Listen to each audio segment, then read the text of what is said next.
E il Forum delle Culture promuove a Napoli il gemellaggio Italia-Argentina in omaggio ai tanti emigrati campani, ricordati anche nelle canzoni del cantautore italo-argentino Diego Moreno. Il servizio di Carlo De Cesare.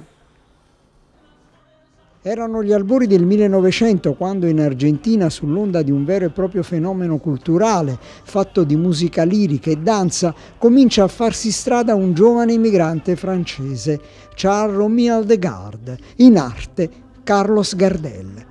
È da qui che nasce l'intrigante storia popolare del tango canzone, fatta di emigrazione e di precarietà, ma anche di successi. Una storia che Diego Moreno, cantautore italo-argentino premio Masaniello 2014, ripercorre con passione e caparbietà nei suoi concerti.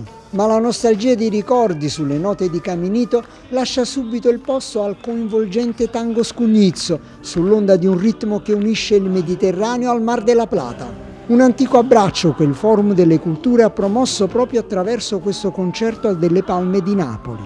È così che brani come Vecchio Frac del mitico Modugno e Maruzzella, eseguiti da Moreno accompagnato per l'occasione, oltre che dai suoi orchestrali, anche dal gruppo Letti Sfatti, coinvolgono letteralmente il pubblico, sino al punto da trasformare il teatro in una sala da ballo, gestita da Tangueros, Fernando Alfredo Cabrera e Fortuna del Prete. È l'irresistibile fascino della danza e la testimonianza che il tango canzone del mitico Gardel ancora vive, così come ricorda appunto Diego Moreno con il suo ultimo CD, Vive.